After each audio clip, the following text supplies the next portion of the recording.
Good afternoon, Britannia, and hello to the rest of the world. Welcome back to 2CTV and the second live update. We come to you guys from the new upcoming 2CTV studios. I'm still in a different corner, currently in the actual gallery, the editor's gallery, taking over one corner. But let's talk about what's been going on, because over the last couple of hours, it's all kicking off. The National Conservatism Conference. The police have decided to storm in and to try to shut it down. We have live information coming up.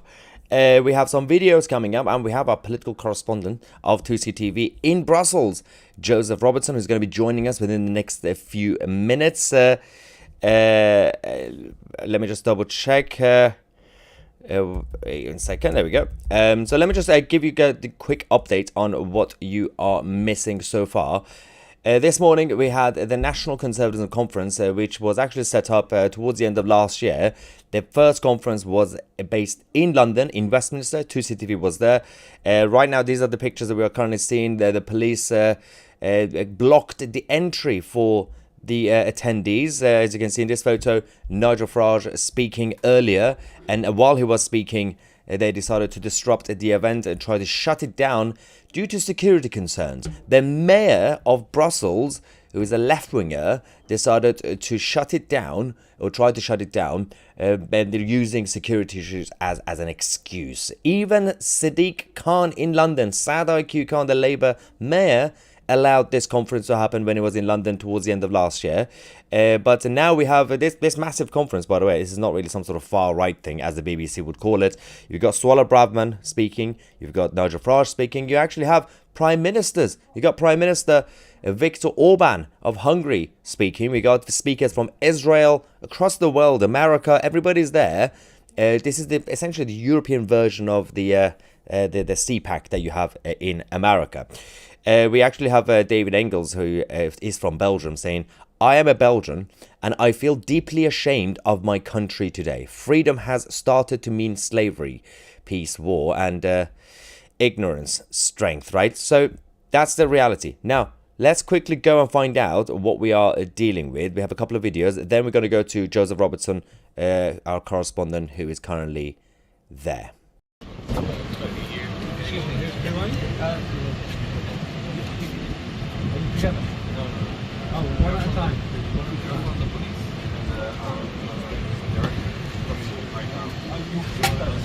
and excuse me. What should be possible? Make way.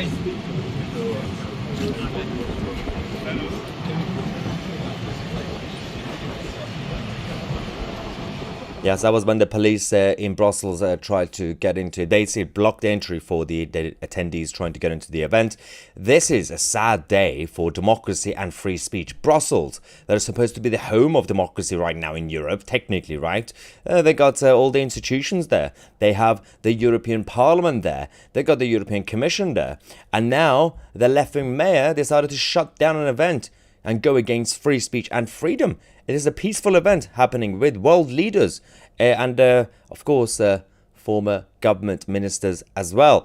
Let's quickly go to the moment the event, the organizers realize what is actually happening. Watch this.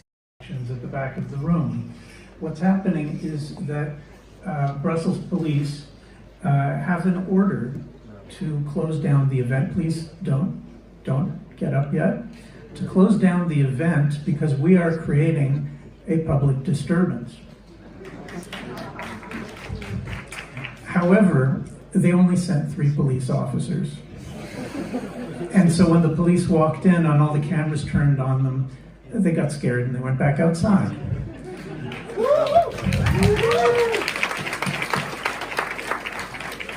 So I'll tell you where the negotiations stand. At the moment, the police are saying that the event is creating public disturbance and therefore it will be closed down gradually. The way that's going to work is you can all stay here as long as you want for the time being, but if you walk out of the building, they're not going to let you back in. So I invite you to stay with us for as long as the festivities go on. If by some chance there's a decision to apply greater force to shutting us down, then I can assure you that we will continue tomorrow morning at a different venue. So for the time being, let's just go on. Thank you. This is EU level of dictatorship, left-wing authoritarianism. The European Union police are at it again. We now actually have Joseph Robertson, our 2CTV correspondent, who's currently in Brussels outside at the event itself, at the conference. Let's bring Joseph in and find out what's actually going on.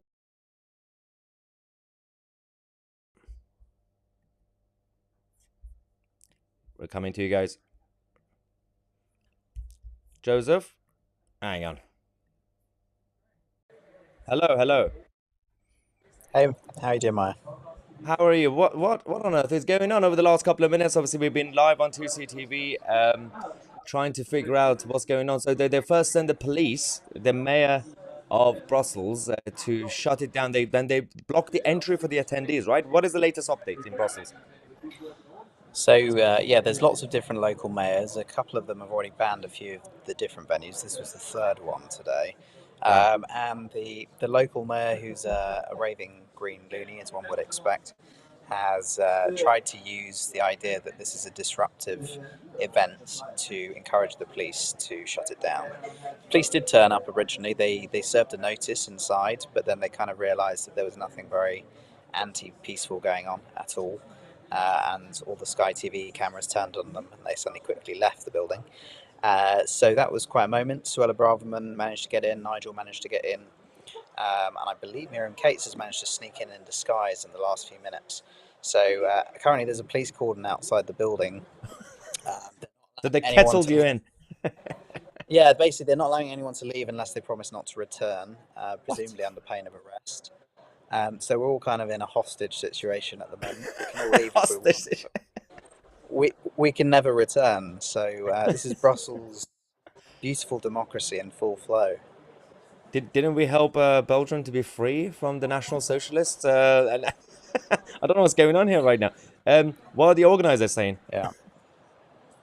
Well, they're kind of saying, hold your chin up and carry on. I mean, that's kind of the Yeah. message. They're going to try and source another venue for tomorrow, I assume.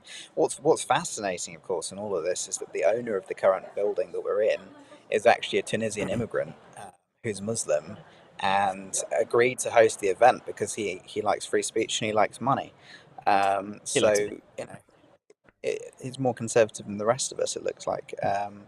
But yeah, so it's kind of a walking paradox at the moment. Obviously, the police are trying to scare people away with their presence. I believe there's been a few press conferences in the street. I saw Nigel speak. But things are going on as normal in here. Someone's managed to sneak canapes in, so we're not starving. Contrary to popular belief, we've got water and rations for a few days, so we might just hold on to the Bastille. So you're currently, you're in a bunker, being taken as hostages. So I'm guessing there are still attendees who might have been left late and they're outside the building. They can't come in. So the main room is not full, right? So the main room is pretty full because a lot of people got in here already.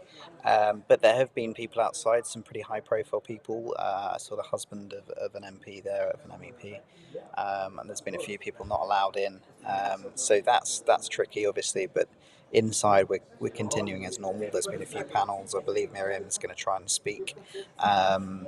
Yeah, it's all very surreal, to be honest. There was a lot of buzz and attention. People thought the police were going to try and barge in and clear people out. There was rumours the mayor himself was going to come down just to show how much he hates right-wing extremists. But they all seem to have shied away from that now. So the media are obviously claiming that this is some sort of like far-right event. But you mentioned there are credible figures, including Nigel and prime ministers. What sort of international figures are we talking about, attendees? Well, we're talking about everyone from Suella Braverman to Miriam Cates, elected members of parliament, through to Viktor Orban, the Prime Minister of Hungary, through to, obviously, people, mainstream figures, Matt Goodwin. We got people from Israel as well, right? Yeah, there's a huge Jewish presence. There's also think tanks that are sponsored, advocates for Israel and all kinds of stuff going on. This is very mainstream stuff. So, if you want to accuse us of anti-Semitism, you're not going to be able to do that. If you want to accuse us of being fascist, you can't do that. So I think they're now trying to put out the message that we're somehow disturbing the peace. But to be honest, the only piece that's been disturbed is what I thought was going to be a nice, healthy lunch, and instead we've only had canapes. Oh no. Well, yes, and maybe you guys are gonna have to do some sort of semi-Ramadan on the day, do a bit of fasting. So I'm guessing it's not that extremist. So no Adolf or Himmlers have been invited, which is fair enough. But even the mayor of London, Sadiq Khan, allowed this conference to happen in London a few months ago. But now the mayor of Brussels is even more left-wing than Sadiq Khan, right? Yeah, well, and it appears that this isn't just one mayor in Brussels. There's, in a similar way to the way we have the Lord Mayor of Westminster, as well as the main mayor. These are sort of little mayors who are now having their big moment in the press by trying to shut this down. And yeah, the interesting thing, of course, is that Sky News are here. The mainstream here presence is massive. GB are here, obviously. You've got a ton of figures who are members of the European Parliament, even backstage and giving speeches. This is very odd. It's like the left scoring yet another own goal. Who would have guessed? But it just kind of adds even more fuel to the fire in some ways. I mean, some attendees are saying this is more exciting even than what they had originally come for. So it's just adding fuel to the fire. Well, the police, the mayor, and the media have made the event and the organization more famous now. So everyone's now going to hear about national conservatism, which is interesting. But you mentioned, obviously, the mainstream media are there. But let's not forget, 2CTV is also there. Joseph Robertson is currently our correspondent from Brussels at the event. I couldn't make it myself. But thank you, Joseph. Obviously, if anything else happens, let us know over the next few minutes. All right. So, guys, let's get back to the problem that we are dealing with. So, in case you missed the whole thing, there's this event, this conference, National Conservatism going on. Nigel Farage is there. Police trying to shut it down. They've basically blocked the entry. People can't leave and people can't come in. Food can't go in, but they've decided to smuggle in some of the canapes so that people don't die of starvation. The situation in Brussels is currently worse than Gaza, ladies and gentlemen. So these guys are basically taken as hostages by the police, which is absolutely hilarious. We also have this response from National Conservatism, the actual organizers, saying, update. This is an hour ago.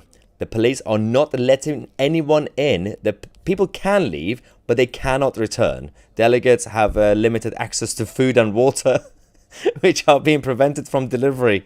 Is this what City Mayor is aiming for? This is so bad. This is like, it's supposed to be like one of these like middle class problems, first world problems. It's just escalated.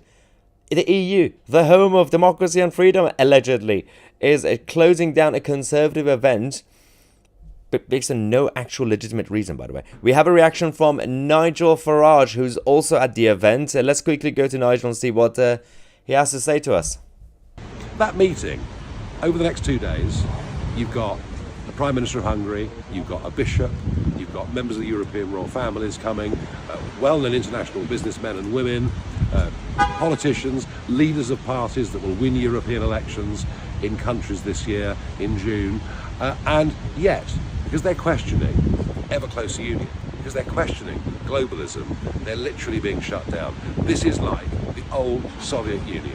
No alternative view allowed. I tell you what, I might have had my reservations about the way the Conservative government have carried out Brexit. If anything convinced me we did the right thing, it was what happened in that place this morning. It is actually very, very much communist-style policing, state police. It's bad. It's not looking good, and Nigel Farage is also right to point out that flaw in the system. Again, obviously, Joseph Robertson, our correspondent who's currently there, also posted this. This is currently a standoff now. I'm hearing that anyone who leaves cannot re-enter. The police have shut down the entry. This apparently will go before a judge today. I'm staying inside, so are Suella Braverman, Nigel Farage, Matt Goodwin, and many, many, many more at the National Conservatism Conference. It's embarrassing, right? We also have another video for you guys before we get your reaction. Let's go to the next clip.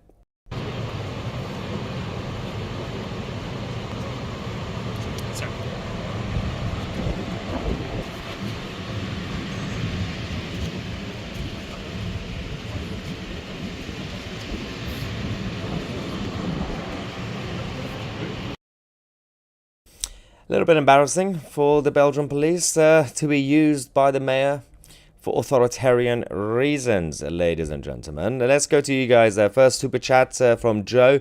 This is apartheid in the European Union, also here in the United Kingdom too. Even Sadiq Khan allowed the event to happen when he was in London. That's so bad. Victoria says, it does amaze me how many people are blaming Brexit on so many things when the issues are affecting all of the West. MEPs from many EU countries are furious at what is happening. Absolutely spot on, by the way. Victoria is correct. Ed says, order a pizza delivery. See if the police try starving you out. That's literally what they're doing. They're not allowing food to enter the venue. So they had to smuggle in some of the small canapes. They're not even allowing water to go in. I don't know what they're afraid of, but they basically decided to keep people inside that building. Narnian Railway says Belgian stormtroopers. Absolutely. Well, considering that the European Commission looks like the Death Star in Brussels, basically it is. Next comment. Overseas correspondent. That's really good. It is great to see you giving the others so-called media a run for their money. Of course, 2CTV is indeed growing. We now have a correspondent currently in Brussels at the National Conservatism Conference. Obviously, Joseph will let us know what else is happening over the next few minutes. As he said, this thing is going to go to a judge. So people are inside the building at this event, at this conference. Nobody can enter or re-enter. So they're going to stay in there because if they leave, the police are going to take over the venue. But they're going to take it to court immediately, see what a judge would say. And of course, we will keep you guys posted on the developments. Fight back, Nigel. Maybe this will push him to lead reform once again. You never know. Sunny says, I'm from Belgium. Brussels is the drain of Belgium. Don't worry, they allow everything there. You have to go to the Flemish part. We have already given up on Brussels. But basically, as we heard, this National Conservatism Conference, they actually approached two other venues beforehand, before today, over the last few months. And the two venues at the end, they decided to cancel, say we don't want you guys, and as if this is some sort of like hard right rally. You literally have prime ministers of the countries and former government ministers and media pundits. It's a very standard mainstream event that happened in London. We were there. I was there. 2CTV was there a few months ago. We reported, and but it's not just about the police or the mayor. It's also about the cancel culture, mob rule affecting venues who are scared. So this venue that we're dealing with today is the third one that they found eventually, and the guy seemed fine with it. He just said, yeah, why not, go for it. But the police said no. Last minute they decided to try to storm in and cancel the whole thing. It's absolutely embarrassing stuff happening in Belgium as we speak. Let me just double check to see the latest update for you guys. So embarrassing. Let me just see if we have any statement from the National Conservatism so far. There we go. We do have a statement coming up right now. The actual organizers of the event, and we have the latest video as well. This is so embarrassing, by the way. How is this even happening, by the way? So, this is the statement from the organizers over the last couple of minutes, saying, we are legally challenging the order to shut down the National Conservatism Conference in Brussels at the new third venue. There is no public disturbance and no grounds to shut down a gathering of politicians, intellectuals, journalists, students, civic leaders, and concerned citizens. The police entered the venue on our invitation, saw the proceedings and the press corps, and quickly withdrew. Is it possible that they witnessed how peaceful the event is? Stay tuned. So the police, at the beginning of it, they clearly went in. They saw what was happening, and they still decided that this is a scary event and it has to be brought down before 1930s happen again, apparently. We have another video coming up for you guys. The entrance of the venue is still under a police barricade. This is so embarrassing. Okay, let's have a look at the video, the latest video. Hang on. Here we go. This is just outside the building.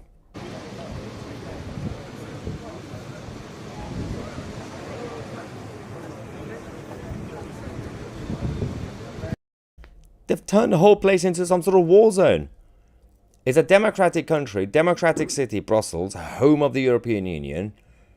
And there's a normal conservative event happening. But apparently that's too much. Too much for the mayor to handle.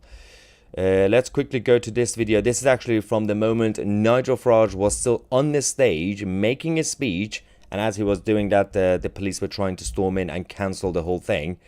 And I think this is the bit where he's talking about the owner of the venue that was actually brave enough to allow them to use this venue, because obviously the first two decided to cancel them. Let's quickly go to Nigel. And now at the back of the room. I knew I wouldn't be welcome back in Brussels. And having one venue cancel, well, okay, I can live with that. But for two venues to cancel is absolutely outrageous. And what you may or may not know in the audience now is that this venue, which accepted this booking last night, and we give huge thanks to the Tunisian owner of this business for his courage in allowing free speech to take place. But what is happening as we speak is he is receiving phone calls from the local mayor. The police are being encouraged to come in and shut down this conference. They have even been speaking to the caterers. So the food hasn't arrived. The plates haven't arrived. Worst of all, the drinks haven't arrived. But I shouldn't make a joke of it, because they have told this Tunisian owner, who believes in free speech, that if he carries on with this conference, they'll make sure he goes out of business. His wife is being threatened. This is what we're up against. That it's absolutely disgusting, by the way. So we have a lot of problems in Britain, even when it comes to free speech and all that, against free speech. But let's not forget how things could get in mainland Europe, parts of the European Union. Now, we've seen police being authoritarian in Europe before. It's not the first time. Or they abuse their power. But this is absolutely hilarious. It's so funny. What is this troll saying? Tusi is nearly crying. Shameful little shot. So, I don't think... Okay, is this some sort of bipolar issue? I'm literally laughing. And this guy thinks I'm crying. The whole thing is hilarious. It just shows the idiocy of the political structure right now in Belgium. What's the point in crying when you can just laugh at it? Anyway, Teenage Wasteland says, wonder when they'll come after Maya. Oh, they've been coming. They've been coming the whole time, but they can't reach because we are fighting with you guys, with your support, and we'll continue to grow. As you see, we're in the technically the 2CTV studios, which is still being built. I've decided to conquer another corner of the studio currently in the gallery. As you can see, beautiful flag, beautiful. We got these new things, by the way. Look, got these new cards because the new upcoming 2CTV Plus, we're gonna have a number of very educational, informative, and entertaining shows and programs for you guys. I'm not gonna spoil anything yet, but stay tuned within the next few days. Copperpot says there is nothing like fascists trying to prevent fascism by the way of totalitarianism. That's absolutely spot on, by the way. By the way, they're trying to prevent some sort of pseudo-fascism, like the illusion of fascism. They believe being conservative is being fascist, but they themselves, the far left are now, and the liberal left are now the new authoritarians. Ian Haig says, globalist Marxism or communism is out of control. They have made a civil war not just in Brussels but of all of Europe. It's making Putin look right about the globalists and to make him look normal. Weird, right? Yeah, let's not open that door. Grey Ghost says it's ridiculous. This is the communist West. Britain, stay out of the EU. Even Nigel Farage admitted, because he's been complaining about the Brexit agreement that we have, the way we left the EU. But at least, thank God, we officially left the EU. We have a lot of problems, by the way. Northern Ireland is still part of the EU, basically. But the overall stuff, at least, we are no longer an official member. And not that this was going to be prevented or worse if we were in the EU. This is just it's just showing an example of how the European Union countries are under this current globalist mentality. We have a feedback on the video. So much better video quality. Well, thank you very much. Obviously, we're working on this. We have a great team, and Richard is working hard in the background to sort things out, of course, as well as Lacey Butcher, our producer, and all the others. I'm just sitting here and talking nonsense in front of the camera while everybody else is doing the actual work. In case you missed the whole thing, make sure to go back to the beginning of the video and rewind, and it's hilarious. I mean, it's concerning, it's very worrying, but it's also ludicrous. You've been watching 2C TV, I'm Maya 2C, and we are the media.